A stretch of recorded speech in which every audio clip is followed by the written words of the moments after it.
Salut tout le monde, c'est Nathalie de NathalieDesign.com. Dans la dernière vidéo, j'ai passé en revue tout ce qui avait rapport au texte dans Cricut Design Space. Et vous avez été plusieurs à me laisser des commentaires comme quoi vous aviez découvert des trucs, même si vous utilisez Cricut Design Space depuis longtemps. Alors, j'ai décidé de poursuivre avec une vidéo qui focus sur le panneau des calques, et encore une fois, je ne serais pas surprise que vous découvriez des petites perles. Tout d'abord, quand je dis panneau des calques, je parle évidemment du panneau qu'on retrouve juste ici à droite. Quand on dessine une forme, comme vous voyez ici, vous allez avoir le nom de la forme ou le nom du dessin et aussi, juste en dessous, son opération. Donc, si je dessine, par exemple, un grand rectangle et que je mets son opération ici, le menu opération est juste ici, donc vous avez les différentes opérations selon la cricotte choisie.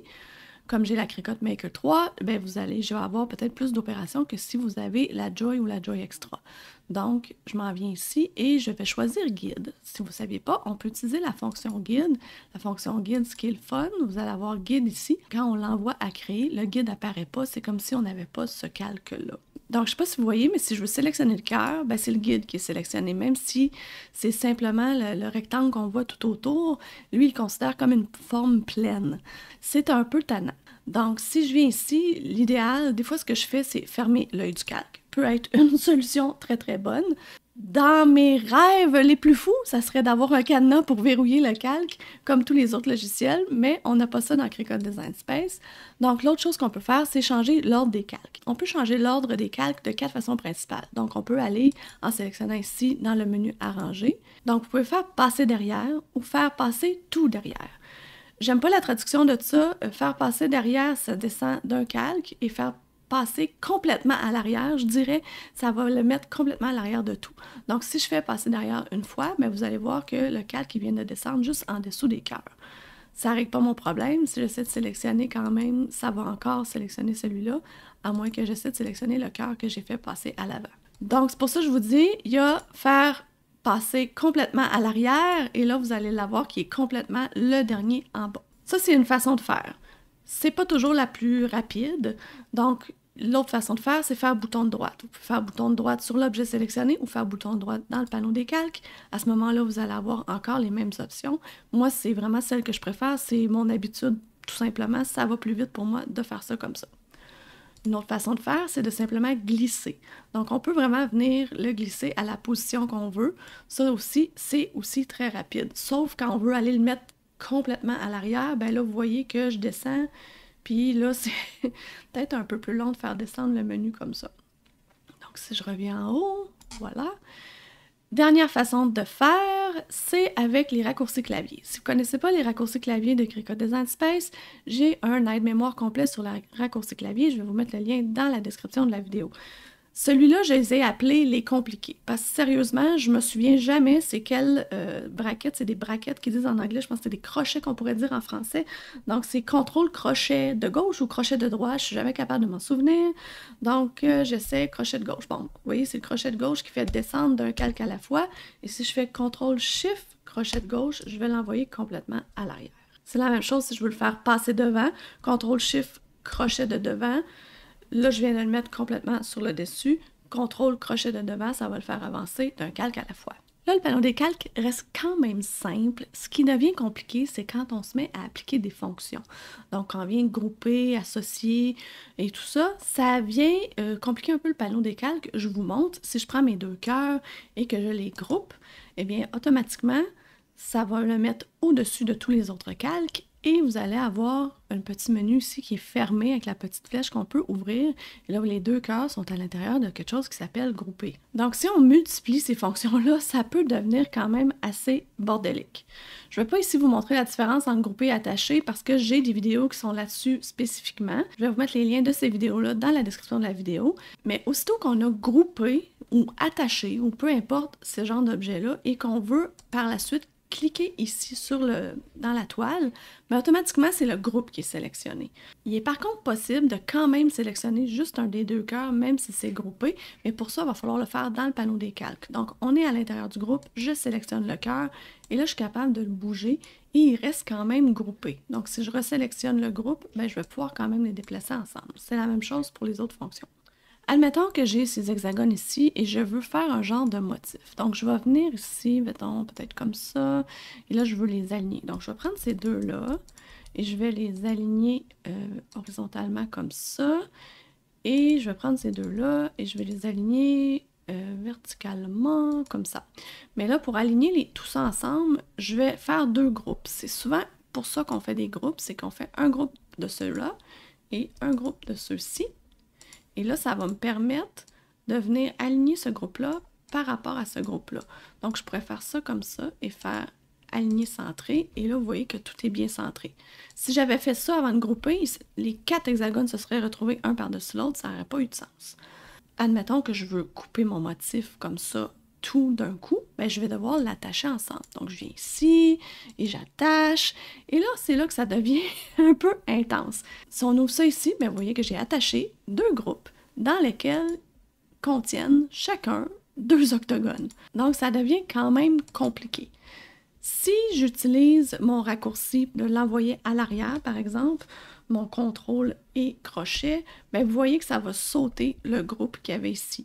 Donc, ça va sauter plus d'un calque à la fois, ça saute carrément le groupe au complet. Par exemple, si je m'en viens ici, je le fais redescendre, bien là, ça va sauter l'hexagone, et ainsi de suite. Si je le fais remonter, ça remonte le groupe. Donc, vous comprendrez que si je veux ajouter quelque chose à ça, je peux le faire, par exemple. Si je viens déplacer mon hexagone ici et que je veux l'insérer à l'intérieur du groupe, je peux le faire en le déplaçant directement dans le calque. Mais si je l'utilise arrangé, ça ne va pas fonctionner, ça va sauter le groupe. Donc, c'est une façon d'aller plus rapidement. Si je voulais venir le mettre dans le groupe d'attaché, je peux m'en venir au-dessus ici, le groupe s'ouvre, et je viens le mettre juste ici avec eux. Évidemment, il va changer de couleur parce que quand on attache quelque chose, on signifie à Cricut Design Space qu'on veut le couper sur le même matériau. Donc, le même matériau veut dire même couleur. Donc, c'est une façon de faire plus rapidement que de dégrouper, désattacher et de regrouper, réattacher pour rajouter une forme. Là, si vous regardez votre panneau des calques et vous êtes complètement mêlé, vous avez trop de choses, bien, premièrement, vous pouvez faire ce que je fais là, c'est-à-dire fermer vos groupes. Fermez complètement les groupes. Déjà, ça va vous aider et vous allez avoir une meilleure visualisation. Vous pouvez cliquer aussi pour voir qu'est-ce que contient le groupe.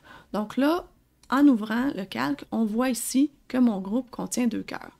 Si j'ouvre ça ici et que je clique sur attacher, je vois que mon attaché contient 2 groupes qui, eux, contiennent des hexagones. Si je veux voir ce que ce groupe-là contient, mais je clique sur le groupe et je vois ce qui est souligné en vert. Donc, c'est une façon de mieux visualiser. L'autre chose qui peut aider, c'est de renommer les calques. C'est super facile, vous pouvez renommer n'importe quel calque. Vous avez seulement à double-cliquer pour le renommer ou sinon, vous pouvez aussi, je vais juste sortir de là, bouton de droite et faire renommer. Donc, on pourrait écrire motif d'hexagone, par exemple, avec Enter à la fin et votre calque est renommé. Mais si encore c'est pas assez, vous essayez par exemple, je fais un exemple bien facile, vous avez un petit cercle, vous voulez faire un trou dans votre motif d'hexagone et là c'est tout attaché, c'est tout groupé, vous avez un cercle, vous essayez de faire une fonction seulement sur celui-là avec celui-là, ça va faire un bordel total, je vous le dis, et c'est souvent là que j'ai des questions sur Facebook. Pourquoi je suis pas capable de faire ça? La fonction n'est pas allumée, mais c'est parce que vous avez des choses d'attacher et de grouper. Si à un moment donné, ça devient trop compliqué, ma suggestion, c'est détacher, dégrouper, revenez à simplement un calque par item. Là, on dirait qu'il veut pas, voilà. Comme ça. Donc, on revient à un calque par item. Donc, si je voulais faire mon retrait comme je voulais tantôt, il faudrait que je ramène mon cercle par en haut et je viens sélectionner ça et je vais faire associer, retirer. Ben, à ce moment-là, ça me permet de le faire en un coup.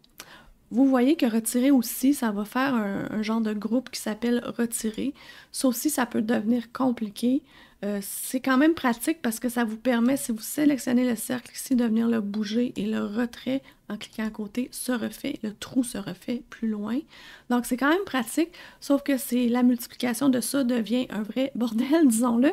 Donc, vous pouvez cliquer ici et venir dans Associer et fusionner les calques. Si vous faites ça, par exemple, vous allez voir, c'est écrit fusionner, vous ne pouvez plus le modifier par après, donc assurez-vous que c'est final et que vous êtes correct avec ça. Comme je vous l'ai mentionné dans la vidéo du texte, vous pouvez aussi faire clic droit sur des images et que je fais ça sur la petite maison d'oiseau, mais vous allez avoir l'information sur l'image et vous pouvez la réajouter. Deux façons de sortir de ce menu-là, vous pouvez annuler ou vous pouvez recliquer sur Image ici, tout simplement, et vous allez vous retrouver sur la toile.